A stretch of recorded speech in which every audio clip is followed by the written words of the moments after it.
कर्म भूभृताम् ज्ञातारं विश्वतत्त्वानां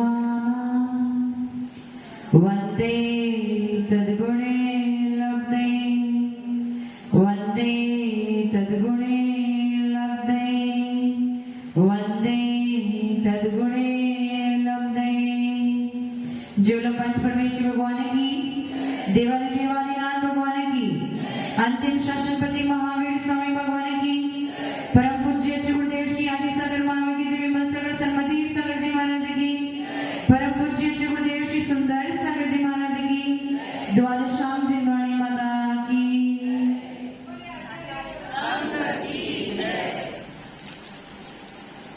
मिथ्यात्व 4 दिन हो गए सुनते सुनते मिथ्यात्व को। 4 दिन किसका भेद है मिथ्यात्व?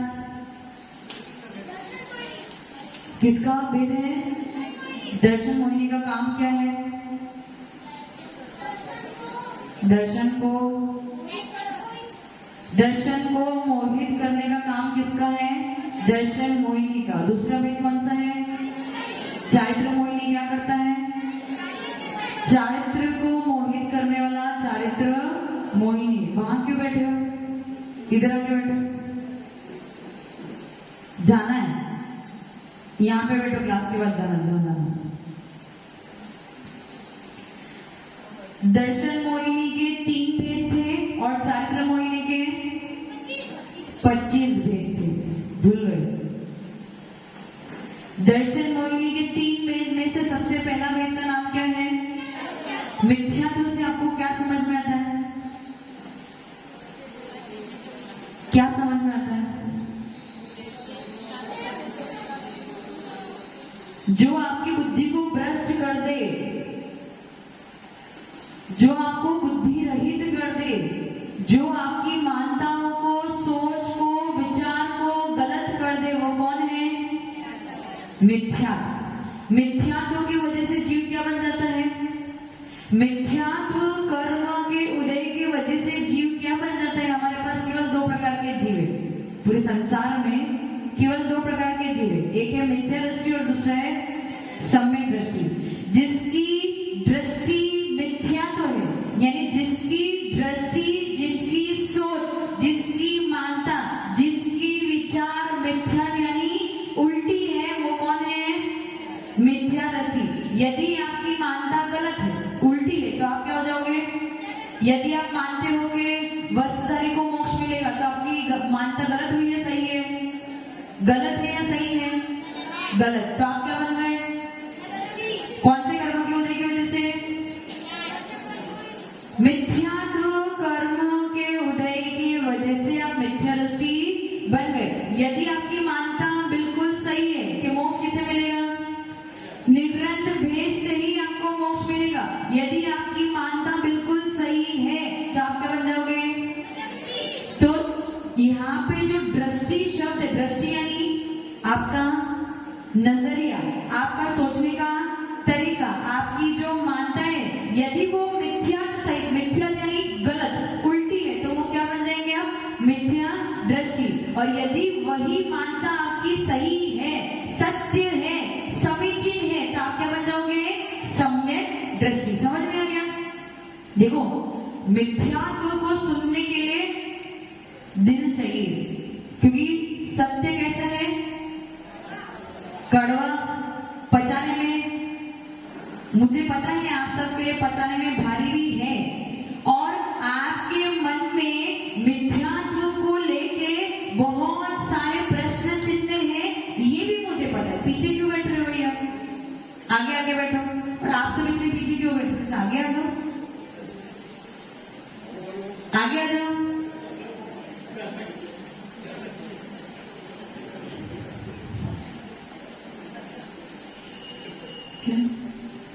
उषा जी क्या सोच रहे? कुछ सोच रहे उषा जी? मुझे पता है आप सबके मन में मिथ्यात्व को लेके बहुत सारे प्रश्न हैं, और इतना मानो आपके जितने प्रश्न हैं उन सब के उत्तर इनके पास, हमारे सबके पास है। हमें उत्तर देने में कोई भी प्रकार का डर या भय नहीं है, क्योंकि हम तो कौन है?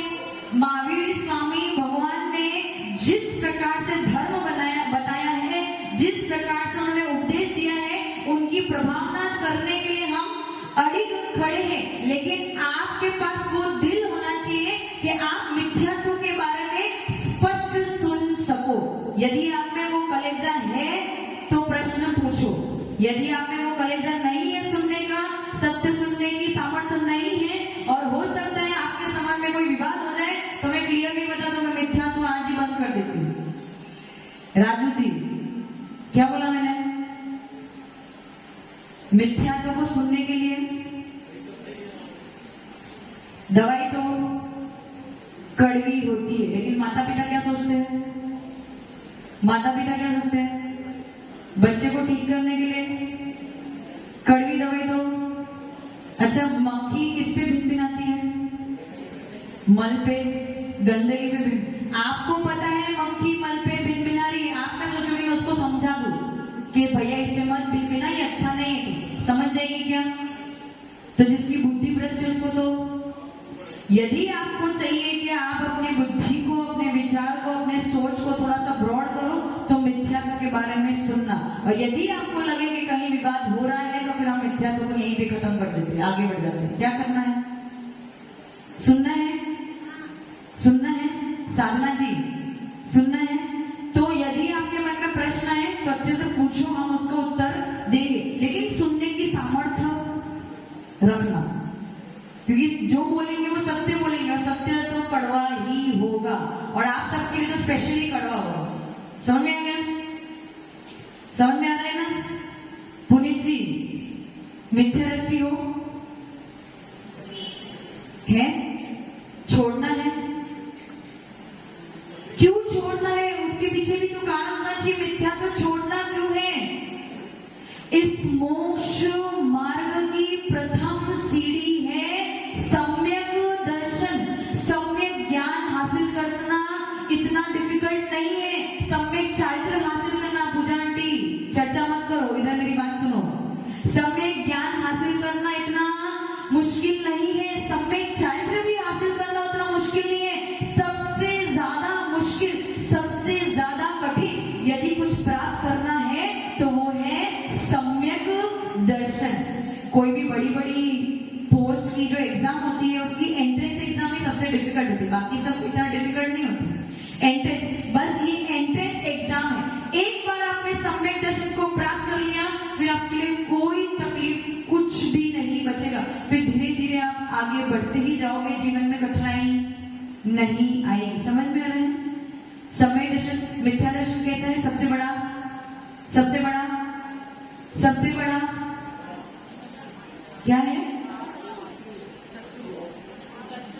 पाप है। सबसे बड़ा पाप है मिथ्यात्व, और इस मिथ्यात्व को सुनेंगे, उसे समझोगे तो ही उसे छोड़ पाओगे। ये मिथ्यात्व कितने प्रकार का है? कितने प्रकार का है? दो प्रकार का, एक तो ग्रहित और दूसरा अग्रहित। पहला ग्रहित और दूसरा अग्रहित। लिख लिया? ग्रहित का जो बाह्य उपदेश से ग्रहण किया गया है उसे ग्रहित मिथ्यात्व कहते हैं। जो बाह्य उपदेश से ग्रहण किया गया है अथवा पर उपदेश से ग्रहण किया गया है उसे मिथ्यात्व कहते हैं।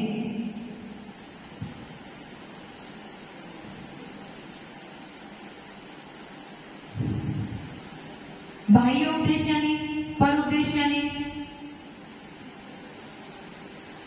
बाह्य उपदेश अथवा पर उपदेश यानी कुदेव, कुशास्त्र, कुगुरु। कुदेव, कुशास्त्र, कुगुरु, और इन तीनों को मानने वाले ये जितने भी 6 हैं, ये आपके लिए क्या है? अनायतन है। क्या है? अनायतन है, आपके मोक्ष मार्ग को रोकने वाले हैं। कुदेव, कुशास्त्र और कुगुरु।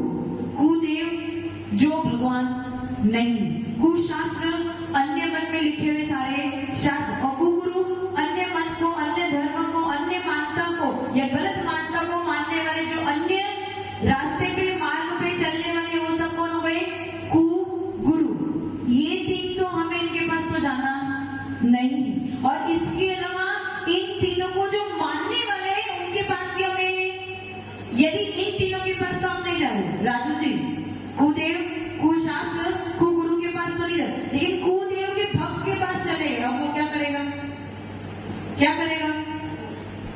आपका ब्रेन वॉश।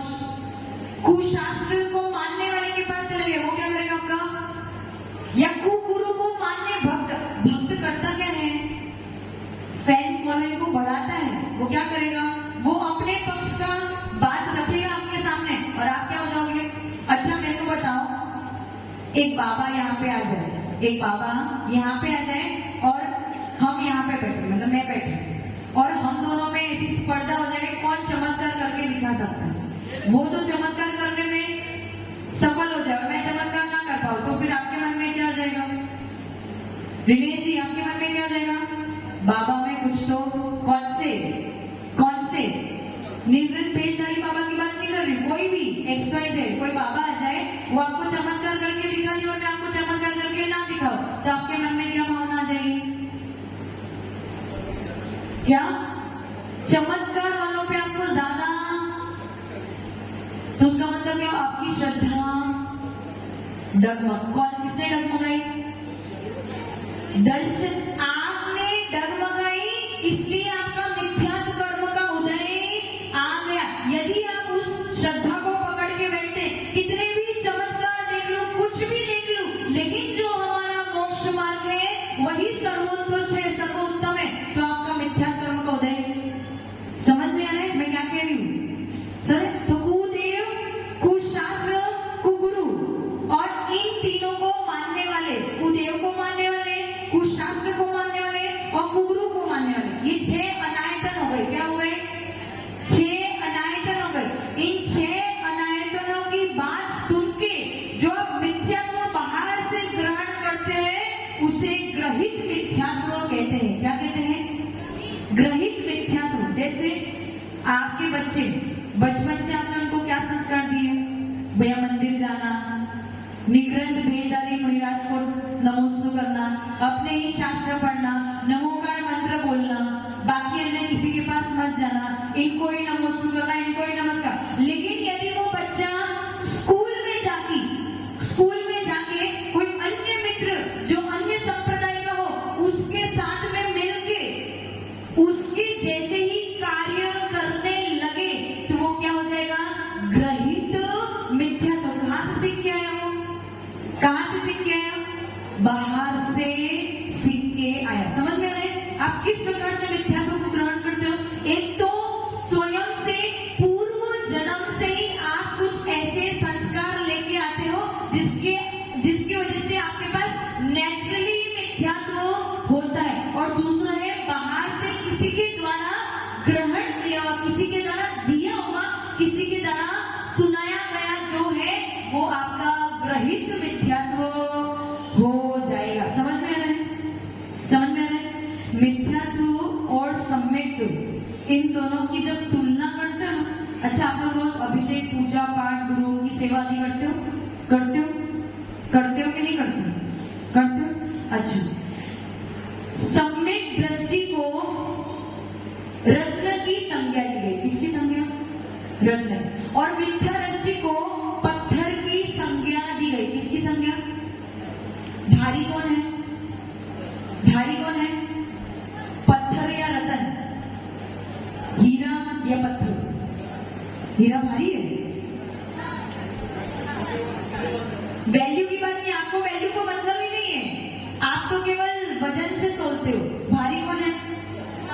पत्थर। पत्थर भारी है ना?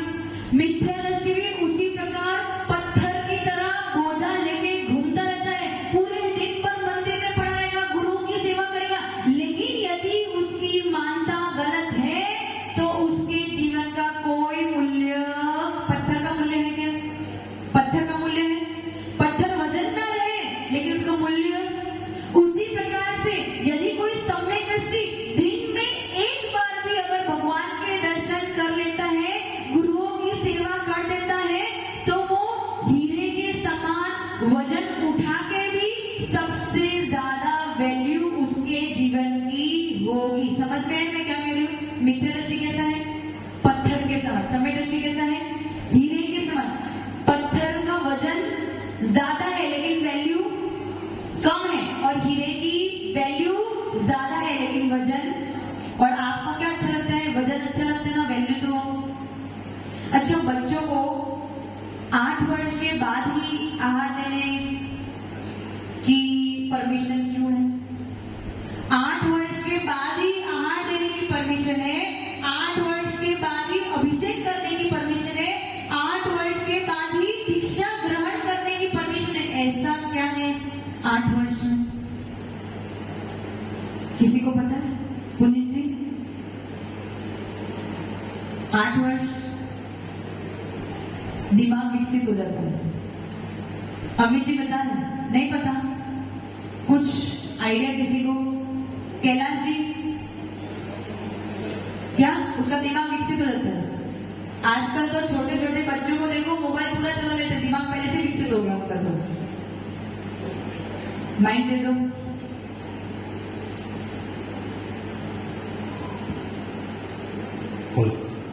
नमस्कार वंदना। उसमें सम्यक ग्रहण करने की क्षमता 8 वर्ष के बाद ही आती है। बिल्कुल सही। कहाँ जा रहे हो? बैठ जाओ।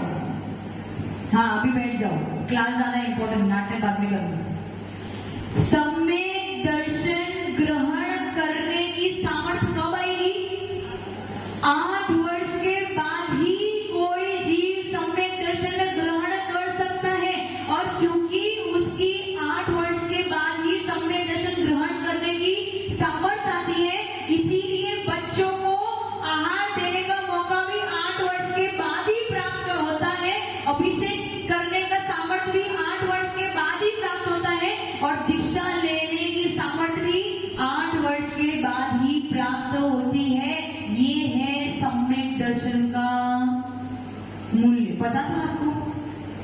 बस इतना पता है, 8 वर्ष तक नहीं दे सकते, पर सम्यक दर्शन प्राप्त करने की सामर्थ्य छोटे बच्चों में नहीं होती है, इसीलिए उनको आहार देने के लिए, अभिषेक करने के लिए और दीक्षा लेने के लिए मना किया गया। समझ में आ रहा है आपको मैं क्या कह रही हूँ? किसी को प्रश्न पूछना है? राजू जी, कोई प्रश्न पूछना है? हाँ, पूछो। नमस्ते गुरुदेव, प्रणाम। मिथ्यात्व की बात चल रही है, तो मिथ्यात्व आप जो बता रहे हो तो समझ में आ रहा है, लेकिन ये मिथ्यात्व हमारे 13 पंथ और 20 पंथ में भी मैंने ऐसा भी देखा कि कोई 13 पंथ वाला होता, 20 पंथ वाला मंदिर के सामने देख करके वो सीधा गुजर देता, अंदर नहीं देखता। ये मिथ्यात्व भी तो है। उत्तर दूंगी यदि आप में सामर्थ्य है सुनने की, तो सत्य तो कड़वा है। सुनने की सामर्थ्य है तो उत्तर दो।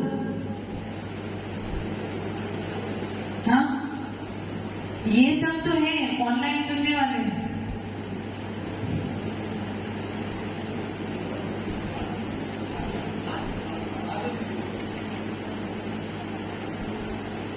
आपके प्रश्न का उत्तर आगे आने वाला है। जब 5 भेद पढ़ेंगे मिथ्यात्व के, तब बताऊंगी। अभी ग्रहित मिथ्यात्व को समझ लिया हमने? ग्रहित मिथ्यात्व को समझ लिया? जो बाहर से किसी के उपदेश द्वारा ग्रहण किया गया है, उसे ग्रहित मिथ्यात्व कहते हैं। उसका मतलब क्या हुआ? जो मिथ्या दृष्टि है, उनकी संगति से भी आपके अंतरंग में मिथ्यात्व पैदा हो सकता है। समझ में आ रहा है? तो आपको किससे दूर रहना है? किससे दूर रहना है? यदि हमें कह दो यहाँ पे 100, 200, 250, 1000, लाख, करोड़, कितने भी मिथ्या दृष्टि आके हमारे सामने खड़े हो जाए और कितनी भी उल्टी पुल्टी बातें कर ले, उसके बाद भी हमारा सम्यक दर्शन चलायमान होने वाला। देखो ध्यान कहाँ चला गया आपका? तो अभी चलायमान हो गया ना? क्या बोला मैंने? यदि आप में इतनी सामर्थ्य है कि सच्चे देव, सच्चे शास्त्र और सच्चे गुरु, इन तीनों के वचनों पे पूरी दृढ़ श्रद्धा है, तो लाखों मिथ्या दृष्टि भी आपके इर्द गिर्द में घूमेंगे तो भी आपकी श्रद्धा को हिला नहीं सकते। और यदि आपकी श्रद्धा अटूट नहीं है, तो एक मिथ्या दृष्टि ने आके आपको थोड़ा सा उसके बारे में कुछ बता दिया, कुछ चमत्कार दिखा दिया, तो बस आप तुरंत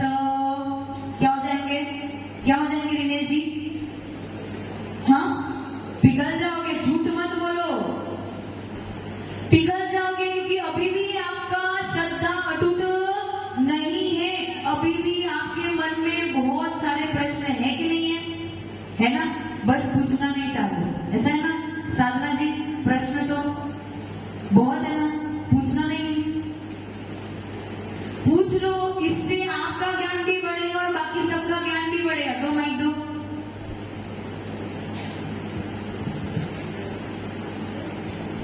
नमस्ते मुझे पंजाबी माता जी। कल परसों बताया था गणपति के बारे में, तो हम लोगों ने मतलब ज्यादातर चैनलों में सभी गणपति की पूजा शादी में स्टार्टिंग में गणपति की पूजा करते हैं, और हमने वही प्रतिमा देखी है जो 2 रूपों में है, तेज और मनुष्य दोनों में। तो फिर वही देखा, आज तक वो प्रतिमा क्यों नहीं बनी? अगर ऐसा कुछ था तो इतने टाइम तक साधु वगैरह ऐसा क्यों नहीं दिखाया? तो आपने वही मानेंगे जो देख रहे हैं। नरक देखा? वो तो नहीं देखा। विश्वास है नरक पे? है कि नहीं है नरक? है? अच्छा, स्वर्ग देखा? देखा नहीं तो सुना। सुना। विश्वास? सिद्धशिला देखी? सब सुना है, देखा थोड़ी, देखा भी होगा तो पता नहीं। अच्छा, आपके पापा कौन थे? उनको तो देखा। दादा को देखा? उनके पापा को नहीं देखा? ठीक, देखा आपने?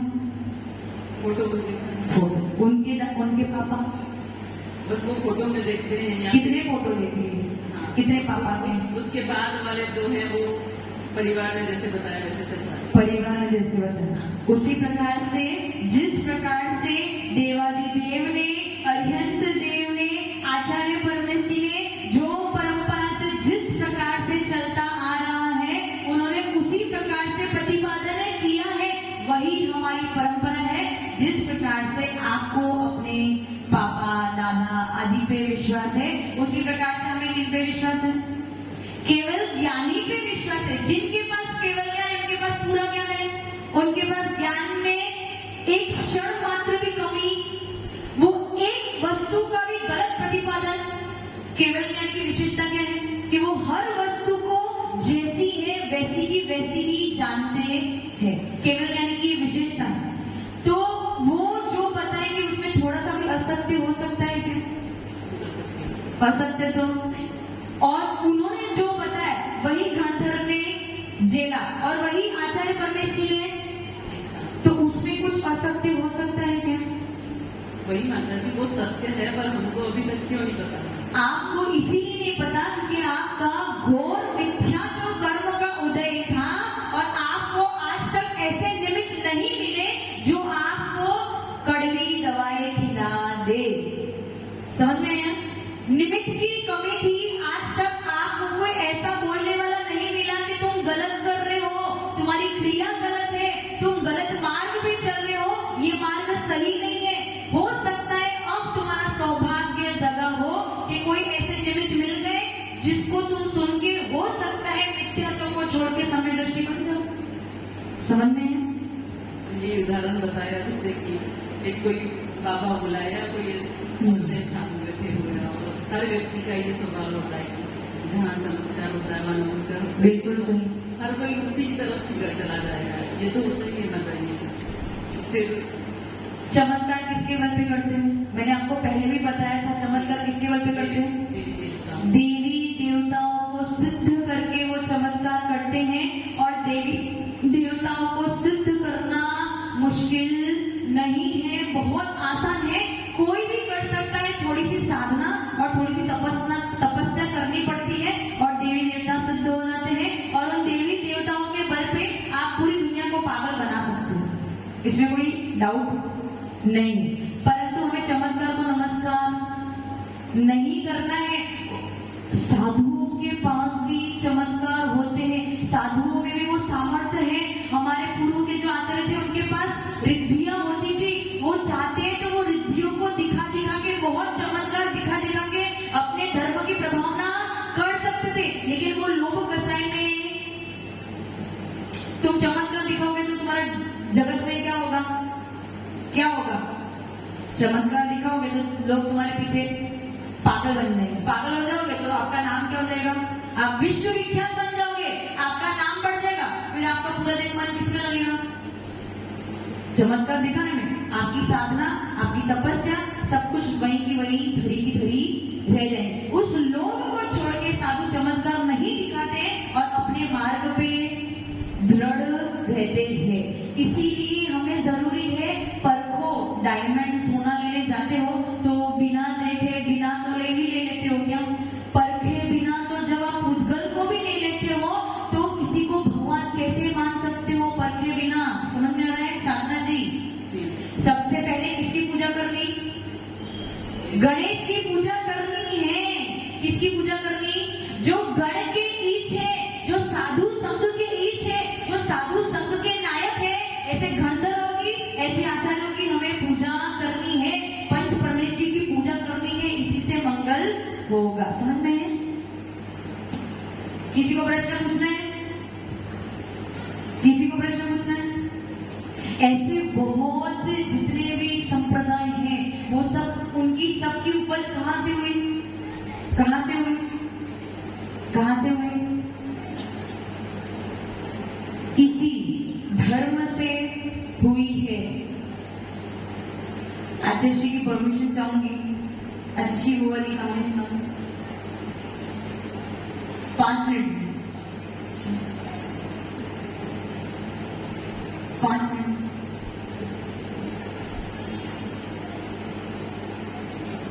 सात्विकी पुत्र को जानते हो आप लोग? सात्विकी पुत्र को नहीं जानते? जिनके गले में, समझ में आ गया? समझ में आ गया? लोग उनको कैसे पूछते हैं वो भी आपको समझ में है। वो क्यों पूछते हैं उसकी कहानी में आपको। अपने धर्म में 11 रुद्र, अपने धर्म में नहीं, एक्चुअल में 11 रुद्र हुए थे। कितने? 11 रुद्र। इन 11 रुद्र, ये 11 रुद्र क्या होते हैं? अपने द्वादशांग, कितने ज्ञान है? द्वादशांग का पूरा शुद्ध ज्ञान होता है, जिसमें 12 अंग होते हैं। तो जो रुद्र होते हैं वो 11 अंग के पाठी हो जाते हैं, इतना पढ़ लेते हैं और 9 पूर्व, 10 पूर्व तक का ज्ञान उनके पास हो जाता है। कितना ज्ञान? 11 अंग और 10 पूर्व। 10 से पूर्व का नाम है विद्यानुप्रवाद गुरु। मुनि होते हैं, मुनि ही पढ़ सकते इतना। मुनि होते हैं, निवृत्त भेषधारी रुद्र होते हैं।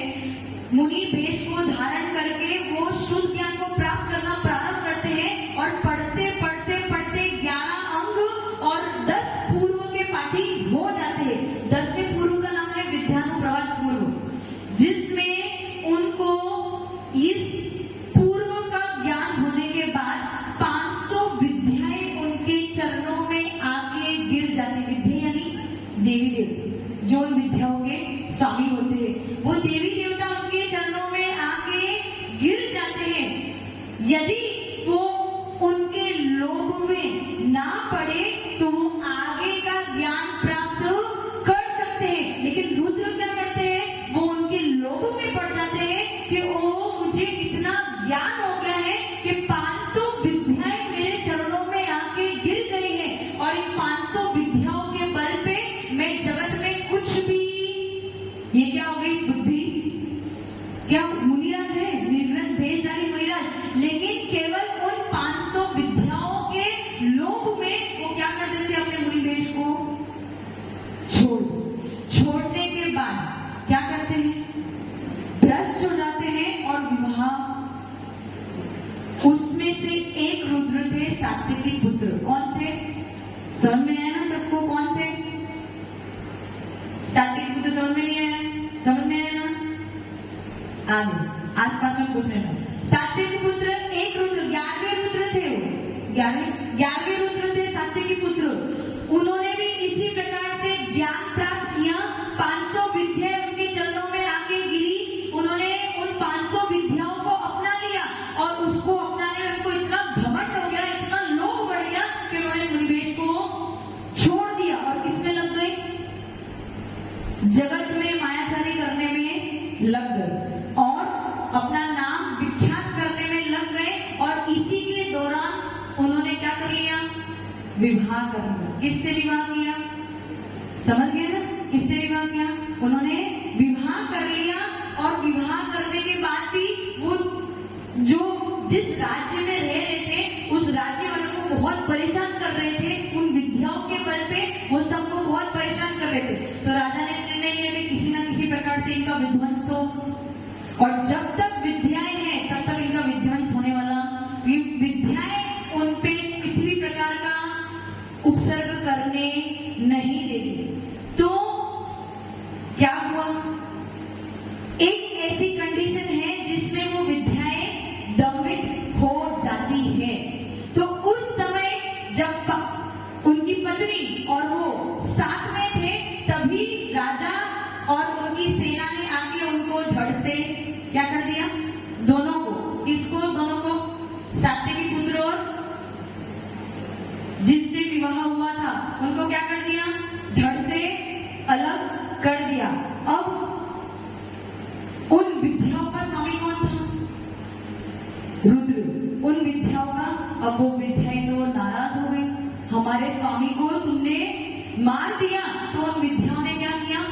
राज्य में पूरा तहस नहस करना प्रारंभ कर दिया। तो राज्य वाले परेशान हो गए, राजा परेशान हो गए। तो राजा कहाँ चले गए?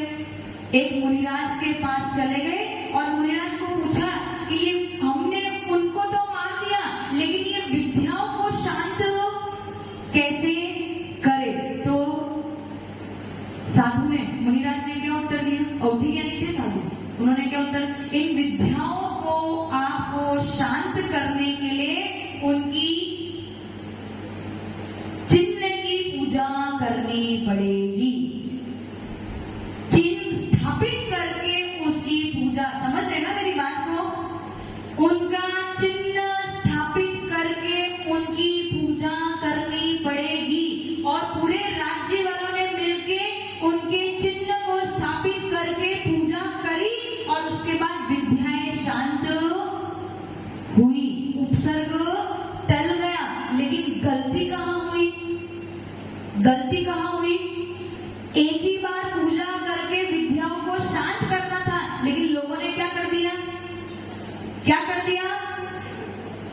उसे डेली रूटीन बना दिया और उसको नए धर्म, नए संप्रदाय का नाम दे दिया।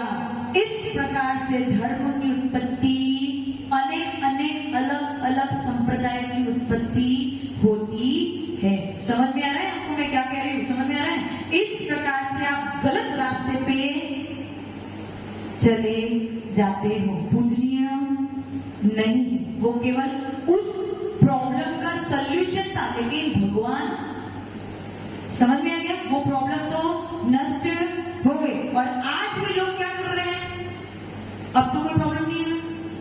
लोग क्या कर रहे हैं? अभी भी उसी गलत रास्ते पे चले जा रहे हैं। ये तो मैंने आपको एक कहानी सुनाई है, ऐसी अन्य बहुत सारी कहानियां हैं जिसकी वजह से अनेक अनेक संप्रदाय निकल के आए। लेकिन सारे निकले कहां से हैं? कहां से निकले हैं? मंत्रों का राजा कौन है? कोई भी जगत में किसी भी मंत्र के पास चले जाना, वो सब निकले कहां से हैं?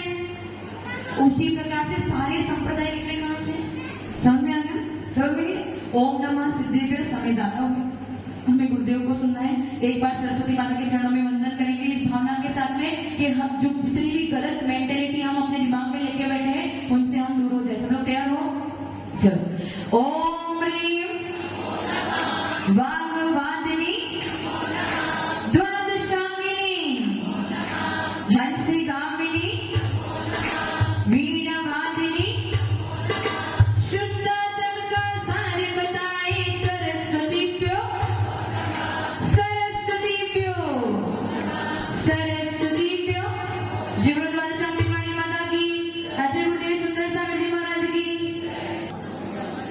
पंच प्रवेशी भगवान की, एक आदिनाथ भगवान की, आचार्य गुरुदेव सरस्वती सागर जी महाराज की, द्वादशांगिनी मणि माता की। बोले दिव्य तपस्वी राष्ट्र आचार्य सुंदर सागर जी गुरुदेव की, गुरुदेव की, गुरुदेव की। मिथ्यात्व की चर्चा चल रही है और मिथ्यात्व को छोड़ना जितना कठिन है उससे ज्यादा मिथ्या पवन जी, दवाई लाना जितना कठिन नहीं है जितना दवाई को खाना, उसी प्रकार मिथ्यात्व को छोड़ना जितना कठिन है उससे ज्यादा मिथ्यात्व को सुनना कठिन है। अभी आप सुन रहे थे कि मिथ्या क्या करता है। मिथ्यात्व कर्म के उदय में होने पर आपको सच्ची वस्तु दिखाई नहीं देती है। मिथ्यात्व कर्म के उदय होने पर आपको वास्तविक बात अपने हृदय में जमती नहीं है। अमित जी, इसलिए आचार्य बार बार कह रहे हैं मिथ्यात्व का त्याग करेगा तो तेरे मोक्ष मार्ग स्वरूप होगा, और जब तक मिथ्यात्व नहीं छोड़ोगे दुखी रहोगे। अभी साधना जी कह रहे थे कि हमने क्या सुना है, यही सुना है कि गणेश जी की पूजा करनी चाहिए। ये आपने सुना है तो हम सबने सुना है, और हमारा जैन शास्त्र तो हर बार कहता है गणेश के बिना तो तुम्हारा कोई काम चलने वाला नहीं है। यहाँ तक कि तीर्थंकरों के समूह शरण में गणेश न हो तो समूह शरण नहीं लग सकता है। भगवान महावीर की वाणी भी बिना गणेश के शुरू नहीं हुई थी, किंतु गणेश किसे कहते हैं इसमें गलती हो रही है। गणेश का मतलब होता है एक बुद्धिशाली व्यक्ति। गणेश का अर्थ होता है जिसके नाम लेने से सारे पापों का विनाश होता है, और गणेश उसे कहते हैं जो सबका भला करने की सोचता है, उसे कहते हैं गणेश। मात्र स्वरूप में अंतर है। गणेश का अर्थ होता है, क्या होता है कि आपको 1 महीने बाद 15 दिन के बाद बताएंगे, किंतु गणेश का मतलब यह हो गया किसी भी शुभ काम को करने से पहले गणेशाय नमः लिखना पड़ेगा। अब आपके ऊपर यह निर्भर करता है कि आपकी मान्यता कैसी है। जब आपके घर में शादी होती है, नाम किसका लिखते हो? नाम किसका लिखोगे? फलाना फलाने का पोता। नाम किसका जाएगा? किसका? परिवार का। और मान लो एक ही नाम के 2 व्यक्ति हैं, एक तुम्हारे परिवार में रहता है, दूसरे परिवार में बेटा लिखोगे, फिर अपना गोत्र लिखोगे सामने ताकि पहचान हो जाए। वैसे ही गणेश तो है, अब आपने उसका रूप बदल दिया हो तो ये गलती भगवान महावीर की नहीं है। और आप कह रहे थे कि हमने ऐसा पाठ क्यों नहीं पढ़ाया। सबसे बड़ी गलती है कि आपके पेरेंट्सों ने आपको कभी मिथ्या और सम्यक नहीं समझाया। जितने भी साधु आए हैं,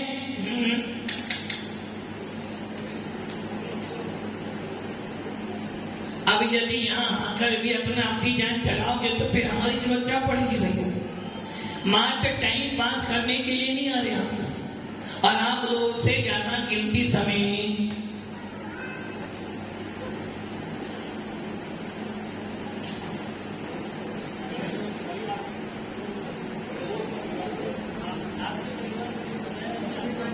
आपके पेरेंट्सों ने आपको सच्चा ज्ञान नहीं कराया, और जो जो साधु आपके पास में आए उन्होंने भी कभी आपको सच्ची बात नहीं बताई, तो बताई भी होगी तो आपने ध्यान रखा।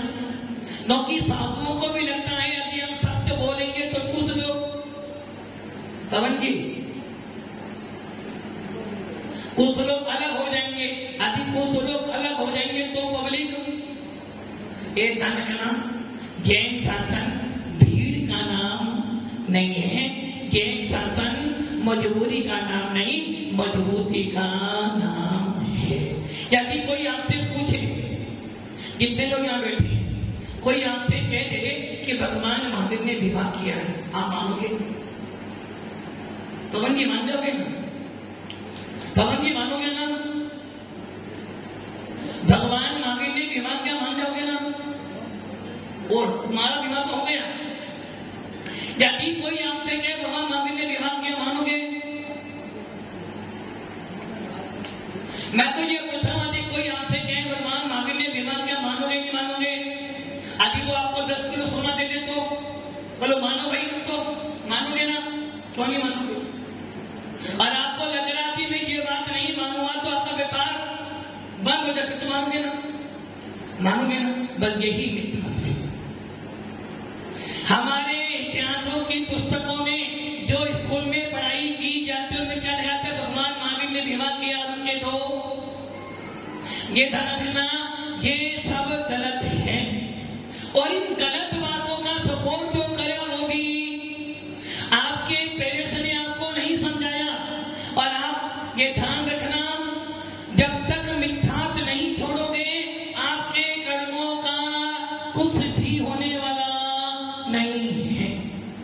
जो जो मान्यताएं अन्य संप्रदाय में है वो सारी मान्यताएं हमारे धर्म में है। ऐसा कौन सा पर्व है जो जैन समाज नहीं बनाता? ऐसा कौन सा त्योहार है जो जैन समाज नहीं बनाता? और ऐसा कौन सा देवी देवता जिसको जैन समाज नहीं मानता? हर चीज को मानता है, किंतु अपनी बुद्धि से, अपने आगम से मानता है। जैन शासन ने कभी भी किसी भी देवी देवताओं का अपमान, हमारे यहाँ तो ये भी लिखा है, यदि मुनिराज किसी नगर में जाते हैं, किसी घर में जाते हैं, तो वहां पर भी जाने से पहले उस स्थान के देवी देवता को अनुमति लेकर जाएं। बात समझ में आ रही मेरी? यदि मुनिराज, यदि कोई त्यागी व्यक्ति 1 नंबर 2 नंबर भी जाता है तो वहां का भी देवी देवता से अनुमति लेकर जाते हैं। और हमारे शास्त्रों को लिखा है, जब कोई तुम्हारे पास में आ जाए, यदि कोई व्यक्ति भी आ जाए तो उस व्यक्ति के आने पर भी आपको उस व्यक्ति के रक्षक देव को आशीर्वाद देकर उससे बात करनी चाहिए। हमारे ज्ञान शास्त्र में किसी का अपमान नहीं है, किंतु व्यवस्था को व्यवस्था है। जैसे आप कभी हिंदू मंदिर जाते हो और उस हिंदू मंदिर में भी सीमा होती है, भैया अपने जूते चप्पल तर रखो, अपने चमड़े के वस्तुएं करो, और यदि आपको मंदिर के अंदर प्रवेश करना है तो आप शुद्ध होकर जाएं। उनकी मर्यादा है। वैसे ही हर संप्रदाय में मर्यादाएं, जैन शासन में तो उससे बड़ी बड़ी मर्यादा कायम की गई है। इसलिए आपने ये सुना है कि गणेश की मूर्ति तो होती है, गणेश की पूजा तो होती है, और गणेश की पूजा तो हर दिगंबर जैन शासन का व्यक्ति करता है। शादी विवाह जब होते सबसे पहले गणेश को स्थापित करते हो, किंतु कौन से गणेश स्थापित करनी है ये बुद्धि भगवान ने बताई। गणेश का क्या अर्थ है? और पूजा करना, गुणों की पूजा करते हैं, भेष की पूजा नहीं की जाती है। दीपावली, सामने दीपावली आती है, वो दिन क्या हुआ? साधना जी, वो दिन क्या हुआ था?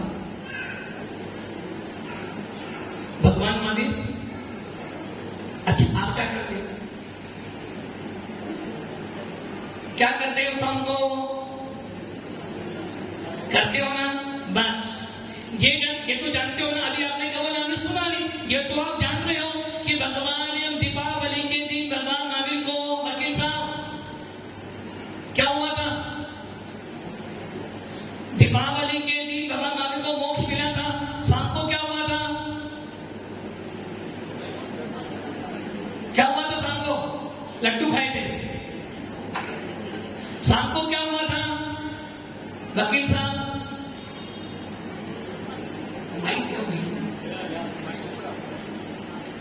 दीपावली के दिन भगवान महावीर को मोक्ष मिला। साधना की नकल मत करो, नकल के पास हो गई हो। हेलो, भगवान महावीर को मोक्ष मिला था, लेकिन हिंदू धर्म के अनुसार मैंने तो आपसे पूछी दीपावली के दिन शाम को क्या हुआ था? राम भगवान, मैंने पूछा है दीपावली के शाम को क्या हुआ था? अयोध्या में प्रवेश किया था। मैं इसलिए कहता हूँ, पढ़ो जिनवानी, छान कर पियो पानी।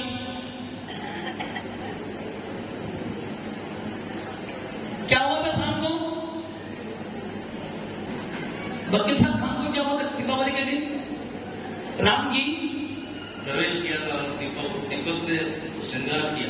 ठीक था, राम जी का अयोध्या का। आप ये सोचो, जब आपको इतनी उम्र में ये नहीं पता कि दीपावली के दिन शाम को क्या हुआ था। दीपावली के दिन शाम की बेला में गंधर्व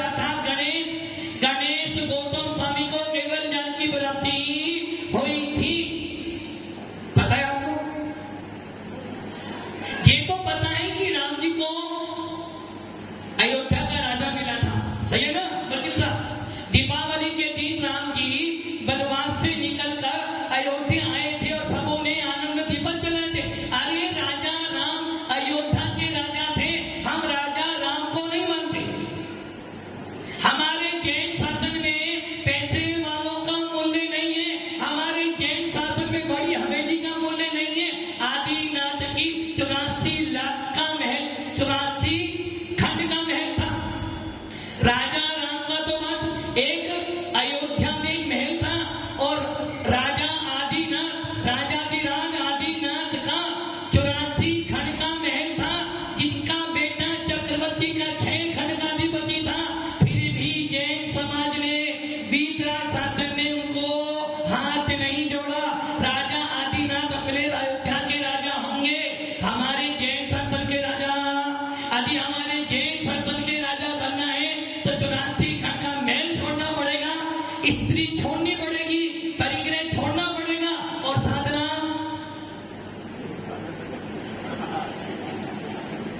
साधना का नाम लिया नहीं रितेश को एकदम साधना करनी पड़ेगी। बिना साधना किए जैन समाज किसी को नहीं मानता है। अदिति शंकर महावीर जब तक राज्य में रहे, और ऐसा दृष्टांत सुनने में आता है कि जब राजा राजकुमार महावीर मुनि बन गए थे तो लोगों ने सोचा सिद्धार्थ का पुत्र है, इसे कुछ दे दें। तो भगवान महावीर ने सोचा भैया मैं राजा सिद्धार्थ का पुत्र नहीं, मैं तो जिनवाणी का पुत्र हूँ। इसलिए हमारे जैन शासन में धन संपत्ति का मूल्य नहीं, हमारे जैन शासन में तो मूल्य है रत्नत्रय का। तो दीपावली के दिन शाम को गणेश गौतम स्वामी को केवल ज्ञान की प्राप्ति हुई, इसलिए जैन समाज ने दीपक जलाए। और जिस दिन राजा राम मुनि बने, जैन समाज ने राजा राम को हटाकर महामुनि राम को पूजा और उनकी वंदना की। और जब महामुनि राम को मोक्ष प्राप्त हुआ, भगवान बने, तो पूरे जैन समाज ने आनंद से उनकी पूजा की। इसलिए जैन शासन राजाओं को नहीं पूछता, महाराजाओं को पूछता है। वकील साहब अब याद रहेगी ना? हाँ सब रहेगी। दीपावली दिन क्या करते हैं शाम को? गणेश तो पूछते, गणेश पूजो, किंतु स्वरूप जानो, पता है ना अब अदोलत किसकी इसमें, आपकी या उनकी? आप लोगों ने कभी भी चतुर्मास को भोग करवाए हैं, किंतु कभी अध्ययन करने की रुचि उषा जी नहीं डाली। क्या किया? सवेरे अच्छा प्रवचन सुन लिया, हंसी मजाक कर ली, शाम को अच्छी आरती कर ली, हमारा टाइम पास। एक आना आपकी मान्यताएं अच्छी बन जाए, आपका विचार अच्छा बन जाए, तो आपका 1 घंटे का स्वाध्याय आपके लाखों कर्मों को नष्ट कर सकता है। इसलिए बातें बहुत सारी हैं, मिथ्या बहुत लंबी चीज है, समझ में आ जाए तो समझ लेना। जिस दिन मिथ्या छूट जाएगा उसी दिन आत्मा के अंदर वेदन हो जाएगा कि मैं चैन हूँ। और जिस दिन ये वेदन हो जाएगा उस दिन कुल स्वामी कहते हैं तो सम्यक दृष्टि बन गया, आपको मुमुक्षु बन गया है। तो मिथ्या छोड़